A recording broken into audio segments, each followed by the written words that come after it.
We're fortunate to have Joel Neilsen here with us tonight.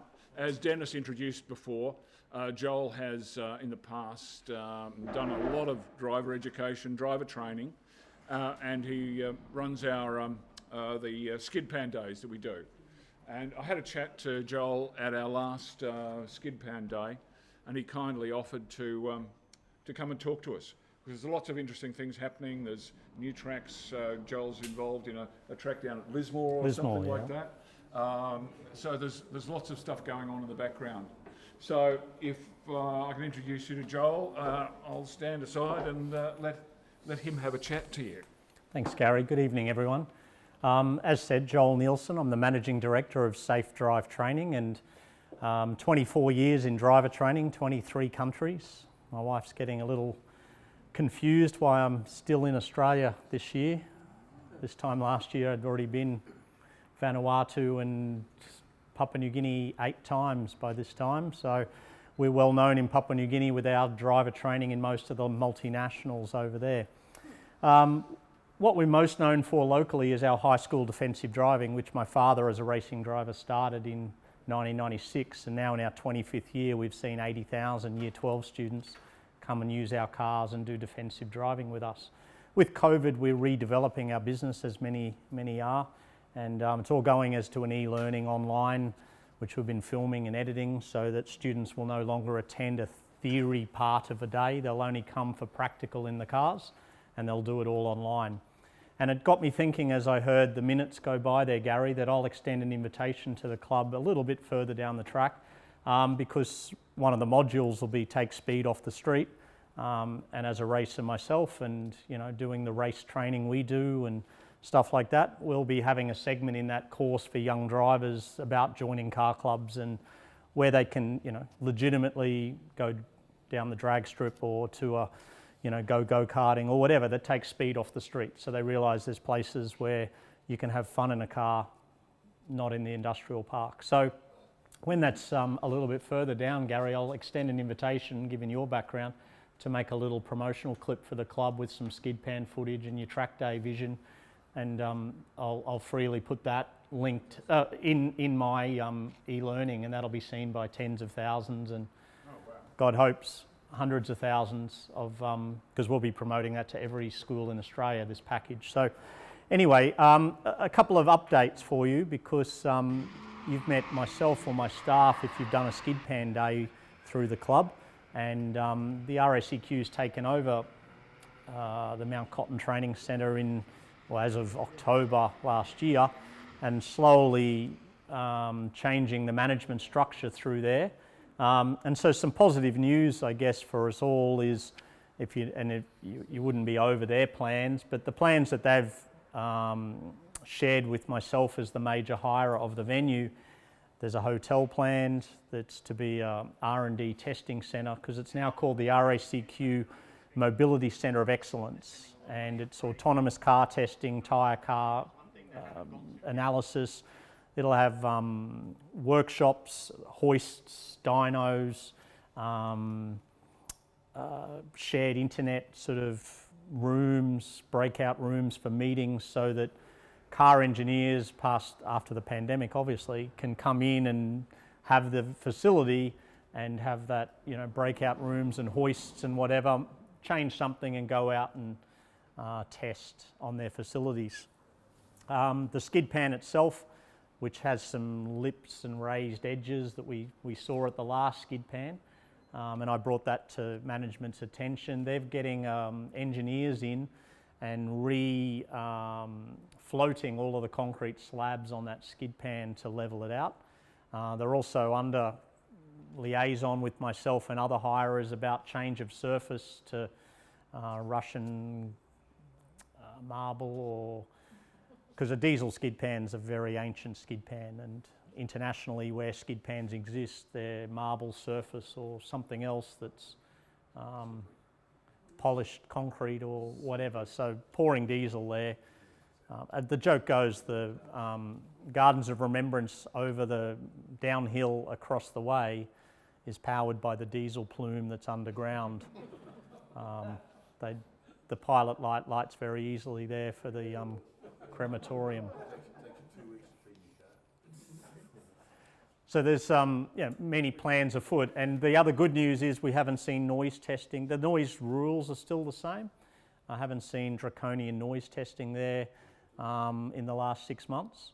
I spent over $10,000 of my own defending the rights of car enthusiasts after Peter's car got removed from the LVMA 3 or 4 years ago for a spin out, and the Tyre Squeal Associated had him booted out the door for spinning out at a driver training centre. So we spent some money getting down onto the noise rules, and the road is often louder than don't.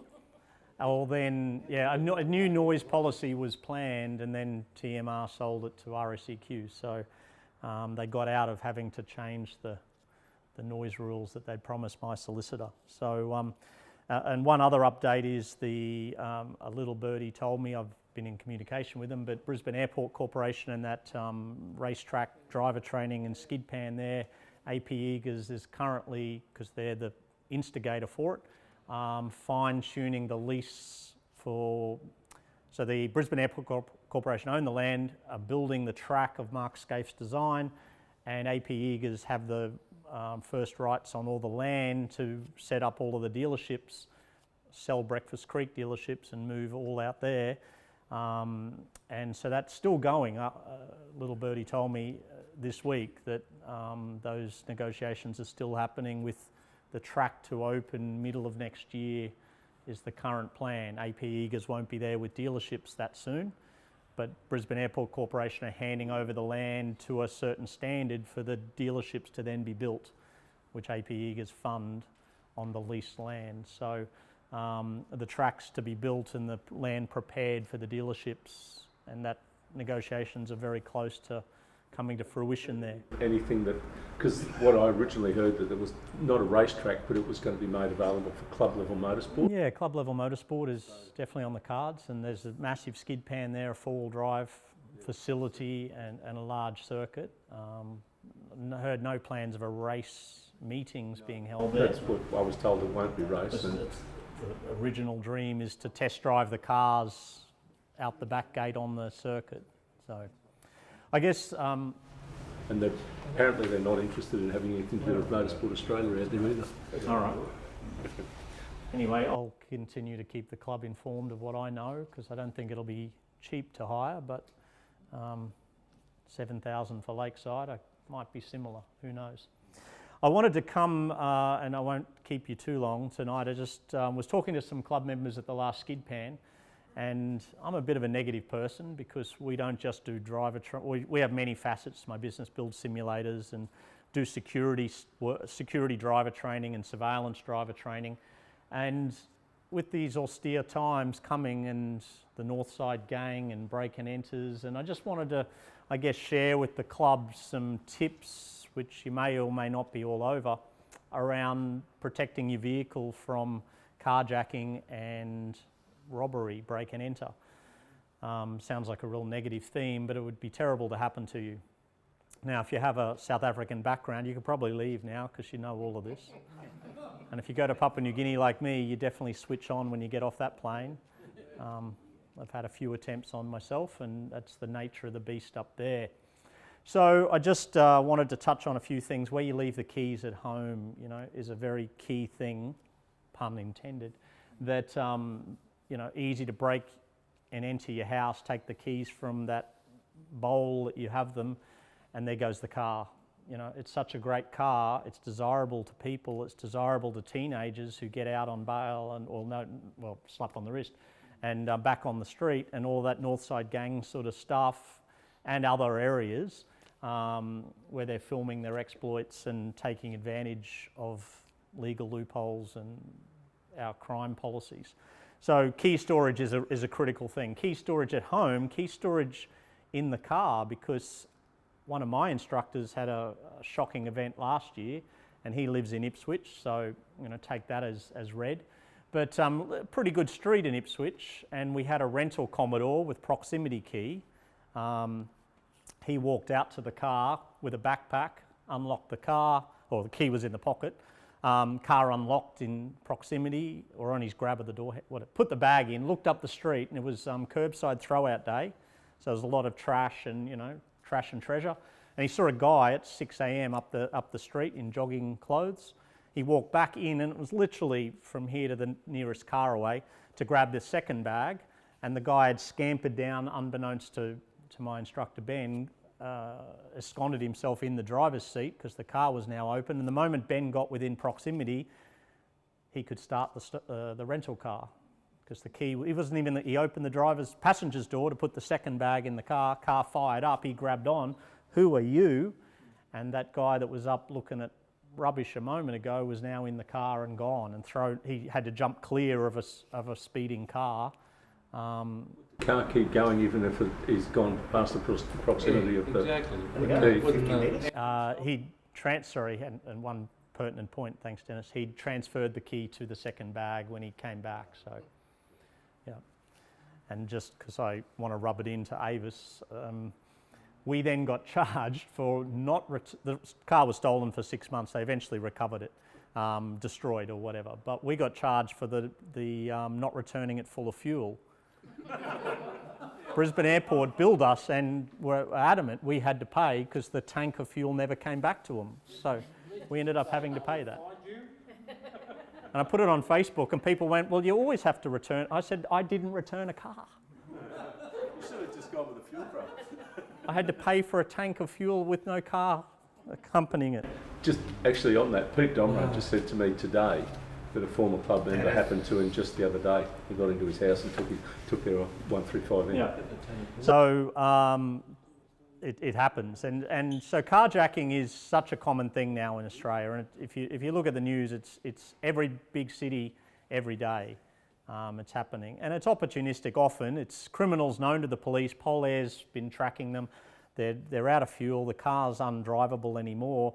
They're just running back fence to back fence looking for whoever's in a street in a car to take that car off them at force. Or they've crashed their car on the freeway, Good Samaritans are pulling up, and they're running back out of the wrecked car to take over another car to keep going. So keeping the key in the pocket is a good thing to consider doing. On your person, small steps, but you come across an accident, Good Samaritan, you want to help, but being a bit suspicious, why is that? And people, literally there was the lady who threw the keys across the freeway, but they went and retrieved it and stole that car. And then carjackers who want the car for other reasons, for joyriding and for showing off and that. So breaking into your house is very common. The bump at the traffic lights. So that's a deliberate bump that you think's a rear ender, so you unlock and go back. But that's a deliberate action to get you out of the car, past the security. You're the only thing in their way now. The keys wherever it is, and they've got past the door locks.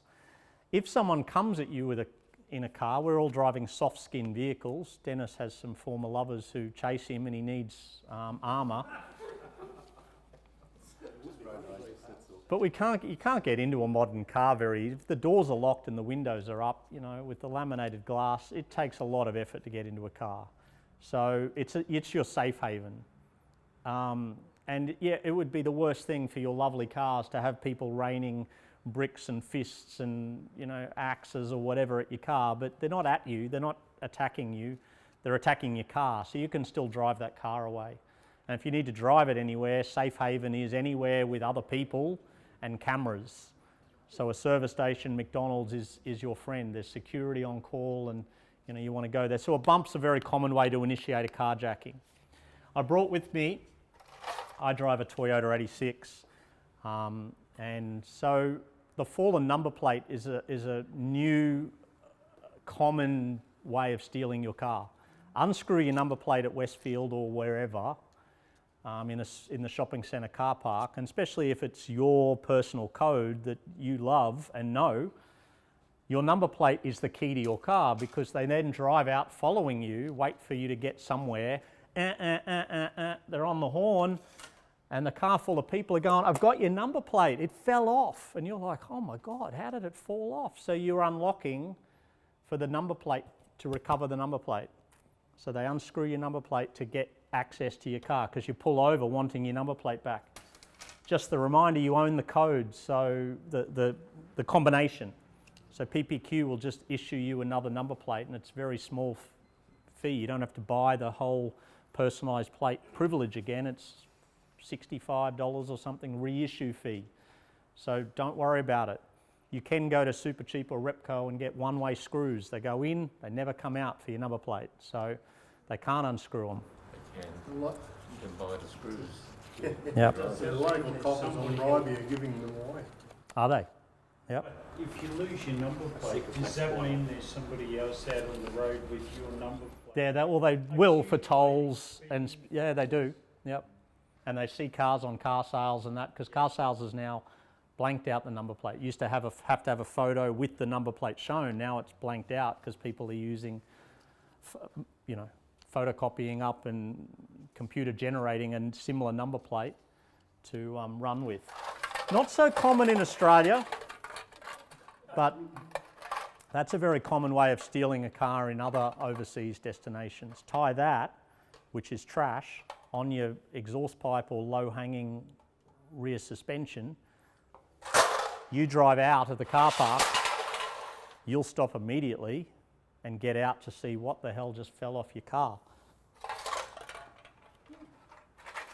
And so the loitering nearby are the criminal elements who've planted that and are just waiting for you to stop, because you won't go far hearing that sound. Good Samaritan attack is waving you down, please help me, in a quiet, deserted area. Tugs on the heartstrings to keep driving, pull up, windows up, doors locked. I'd start a phone call. Yes. It's not America, but I'd start a phone call. Steve Aid for South Africa talked about Yeah. Start a phone call, so when they're coming to your car, at least you're able to start, explaining to whoever's at the other end what's going on and what they look like. And yeah, I've covered all of the main points I wanted to cover. We see in movies when people are attacking us, and so we're talking about physical attack now, and you watch a John Wick or something and people are out there in the open fighting. If you had to personally defend yourself around a car, especially in a car park, you want to be between cars, because then only one attacker comes at you at a time. So you might give up, and you're best to give up, but I'm just saying if you are trying to defend yourself against physical assault, between cars is a better place to stand than out where you see in the movies, everyone fighting everyone, because you're going to get hit in the side and in the back, and your legs swept from under you, and what you thought you could do is now gone. If you could stand between two cars, you also got the ability to lay under the cars. Pretty hard to get you out. So sinister, terrible conversation, but I was talking to someone at the skid pan the other night, and I just thought, she said to me at the skid pan, the wife of one of the drivers, I'm scared to drive it at night for fear of getting attacked. So I just wanted to touch on some of those, personal protection strategies. I always lock the doors and lock my windows. It's just how I am, but that's the Papua New Guinea visits in me. Would you put your hand on the horn if anybody tried? Yeah, just most definitely, yeah. And the louder you can be. That's how you drive all the time, see? Yeah. Nothing's changed. No, I tried. If people are there around your car and you're not meaning to kill anyone, but they're starting to rain fists on your car or whatever implement they've got, you start driving at someone, the car starts bumping into them, you pretty quickly get rid of a whole gang of people around your car, because they're getting bumped and pushed and broken legs and ankles. After 2 road rage incidents, I made the decision that Oh yeah, sweep them out. Yeah, I mean I teach all the J turns and that myself, but somebody over, I will do it. But as I said, after 2 road rage incidents, I made the decision that I will use the vehicle to defend myself, and if I have to, I'll run somebody over. And I won't think twice about it now. Done that. now I'm a Logan resident, and also I hear it's quite common in Townsville. Late at night, hit the pedestrian crossing buzzer, make the lights change, and that gang is just loitering at near the red lights. You can't see with the light. And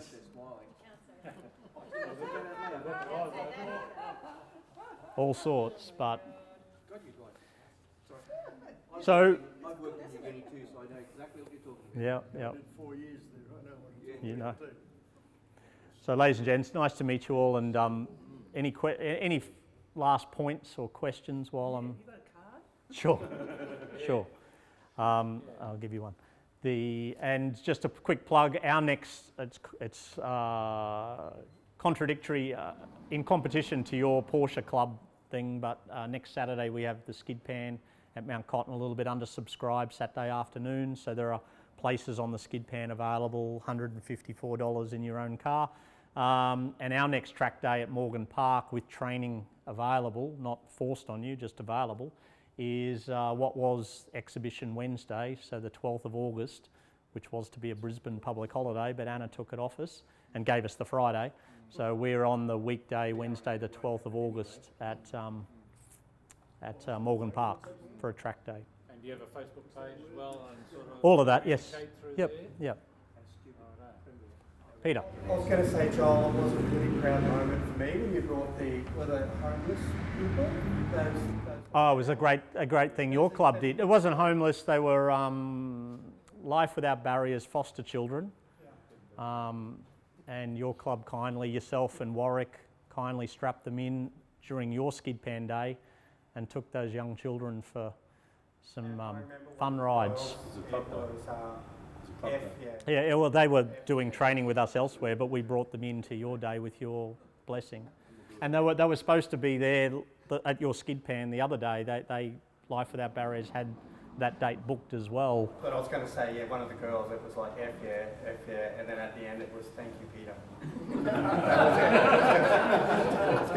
It was just... It's a little bit risque what I'm about to say, but it just so deeply cut me, because I got two daughters, teenage daughters, and one girl whispered to me and said, you know what I would have done to a man to let me do that? And I was like, oh, that just, she lived on the street, and to get her, the thrill she got, she usually would have had to pay favours for, so.